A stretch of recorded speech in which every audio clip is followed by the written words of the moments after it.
waste our country. Don't waste our country.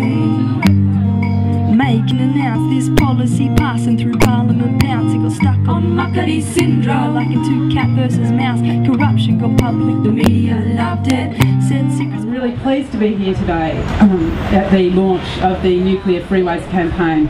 I think it's going to be a really important campaign. It's going to provide information and public awareness to hundreds of thousands of Australians who live on the route that will be taken to transport nuclear waste to the proposed inland waste dump. And these people come from diverse communities. They come from large urban local government areas. They come from small rural farming communities, and they come from remote settlements like Muckaty itself. But I think despite their diversity, they'll all be united in one thing, and in that they share with the vast majority of Australian people their opposition to the nuclear industry and to Australia's role in it.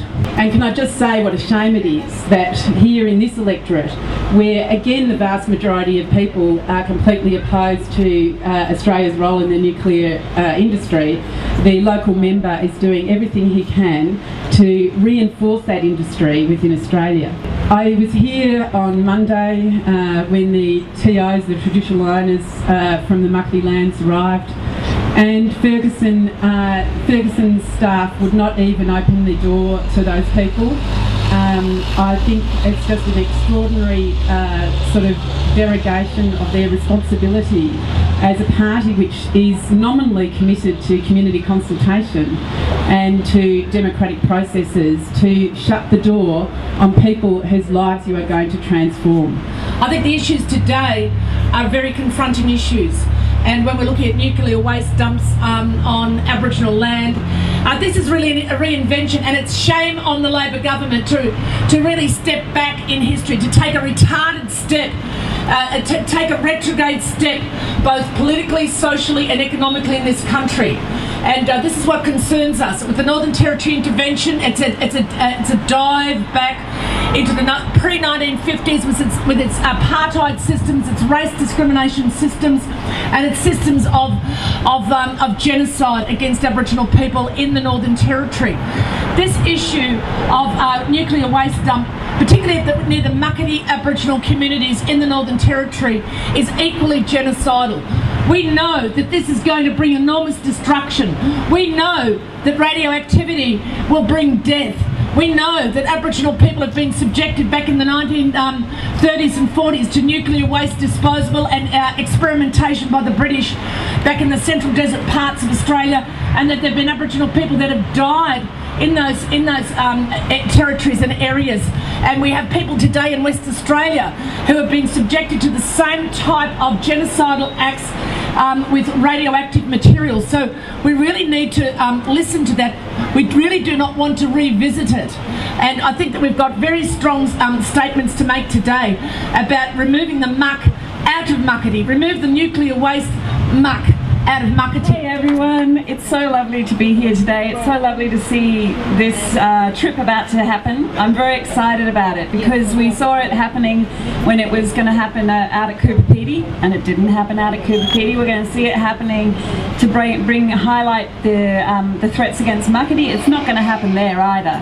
This is no way that this is going to happen. But you know, all kudos to Friends of the Earth, as always, for getting this together and getting out on the road and getting into the towns and talking to the people, like getting out of the ghetto, which we're often accused of being in, and getting on the road, getting in there, sitting down with people and sitting down with communities, going into schoolrooms, which is what they'll be doing as well, and actually getting this story out, because it's a hidden story. The nuclear story in this country is a hidden story, and it's a sad story, and it's got to stop. One point I wanted to just add before Dave comes up to speak is that when we understand nuclear transport, we understand that there could be a dump at so many sites. If an accident was to occur, we'd be looking at really long-term implications in areas that aren't prepared, that never agreed, like Muckaty traditional owners.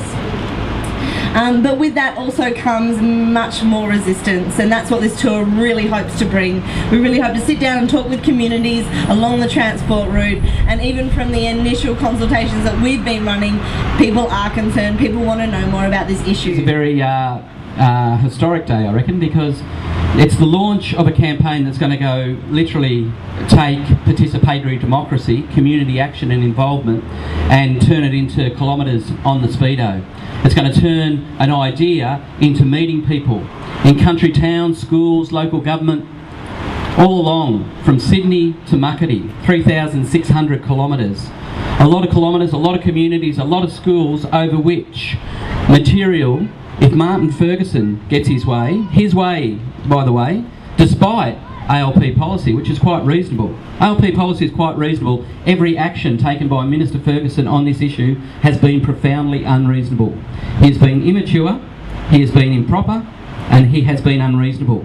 And it will not work. It didn't work under a decade of the Howard government, and it won't work under the Labor government, because people are past having a long-lived carcinogenic, mutagenic, tetragenic carcinogen put on their country without their consent. It is the 21st century. It is singularly inappropriate and completely unacceptable to start a national radioactive waste management strategy on the basis of commercial in confidence documents, on the basis of a contested nomination, on the basis of a secret backroom deal that the people who own the country have not been privy to. If the waste dump goes ahead, in the first year alone, over 130 semi-trailers.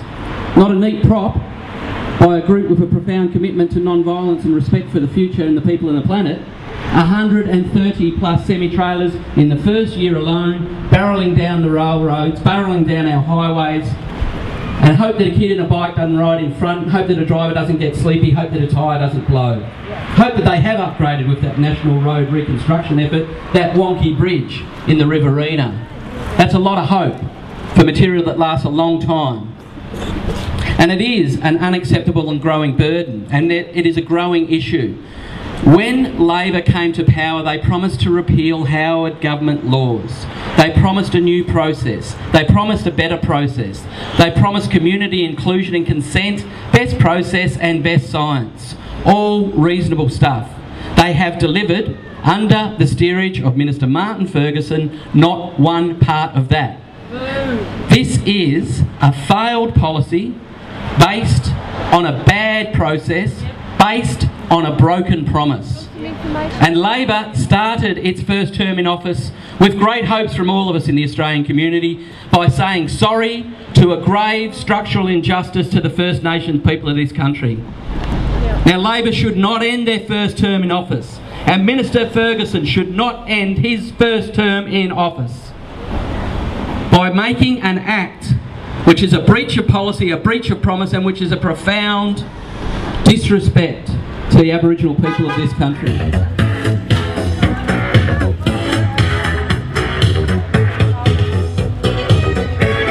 Uranium Busters! Something strange in the neighborhood.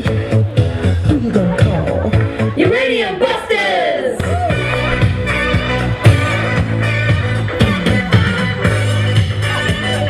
I ain't afraid no, Minister. Seeing things running through your head. Who can you call? Uranium Busters!